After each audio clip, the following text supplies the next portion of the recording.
Sir weight loss के लिए क्या करूँ कुछ बता दीजिए आप अच्छा सा? देखिए सर, वेट लॉस के लिए जहाँ तक आता है, सबसे इम्पोर्टेंट होता है कैलोरी डेफिसिट लेना। मतलब हम जो खाना खाते हैं उससे हमें एनर्जी मिलती है, जिसको हम कैलोरीज के फॉर्म में मेजर करते हैं। तो हमें कैलोरी डेफिसिट मतलब जो हमारी मेंटेनेंस कैलोरी है, हाँ, उससे हमें थोड़ा सा कम खाना पड़ेगा। बट सबसे पहला स्टेप मैं बोलूँगा, एक डाइट का हमें एक स्ट्रक्चर बनाना रहेगा कि आप सुबह नाश्ते में क्या खाते हैं, लंच में क्या खाते हैं, डिनर में क्या खाते हैं। तो 3 चीज़ों आप सबसे ज़्यादा ध्यान दीजिए। जब भी आप कुछ खाना खा रहे हैं तो उसमें एक प्रोटीन का सोर्स होना चाहिए, एक फाइबर का सोर्स होना चाहिए। ये दोनों चीज़ें ज़रूरी हैं। सर तो अगर आप वेजिटेरियन हैं तो देखिए, ध्यान दें कि सुबह नाश्ता कर रहे हैं तो उसमें मूँग है, मोठ है, चने हैं, इसके अलावा ओट्स हैं, आप दूध के साथ वो ले सकते हैं। फलों के रूप में एक बनाना बिल्कुल खा सकते हैं, या एप्पल है, या कोई भी सीज़नल फ्रूट है, वो एक ज़रूर लें साथ में। तो ये आपका नाश्ता हो जाएगा। फिर आप लंच में देखें तो लंच में अगेन मैंने बोला प्रोटीन और फाइबर पे फोकस होना चाहिए।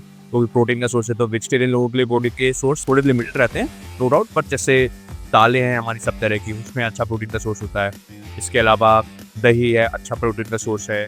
पनीर है, अच्छा प्रोटीन का सोर्स है। बस वो यही है कि पनीर में कैलोरीज काफ़ी ज़्यादा रहती है। तो पनीर आप खा सकते हैं, पर उसको जैसे 50 ग्राम के आसपास ही रखें, उससे ज़्यादा खाने की कोशिश करें। डिनर में भी सेम तरह की चीज़ें खाएँ।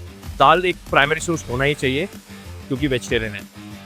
पर जैसे आप रोटी ना खा के आप चाहें तो कभी खिचड़ी खा सकते हैं। फिर कई बार क्या होता है, लोगों को बीच में भूख लगती है, क्या खाएँ मैं? जैसे लंच आपने 12 बजे करा, डिनर आप शाम को 8 बजे करेंगे रात में, तो अब 4 बजे मेरे को भूख लगती है। तो उसमें भी आप यही कर सकते हैं, कुछ अच्छा हेल्दी स्नैक है। तो हेल्दी स्नैक क्या है? सबसे अच्छा हेल्दी स्नैक जो आप चाहोगे कि कोई फ्रूट हो या कोई मखाना हो टाइप की चीज़ें जो लो कैलोरी वाली। तो fruit probably generally best option है। एक स्ट्रक्चर आप बनाइए। एक बार स्ट्रक्चर हो गया, इसके अलावा फिर अब आप जिम जा रहे हैं, तो जिम में आपकी ट्रेनिंग और जो मसल ग्रोथ वाली की ट्रेनिंग है वो सेम ही रहती है, कोई डिफरेंस नहीं आता है, सिर्फ डाइट में फ़र्क होता है। तो आप यहाँ पे आके हमारी मशीनें वगैरह आप सब यूज़ करिए, सब तरह की ट्रेनिंग करिए, और साथ में ये ज़रूर बोलूँगा कि आप रेगुलर बेसिस पे कार्डियो करें।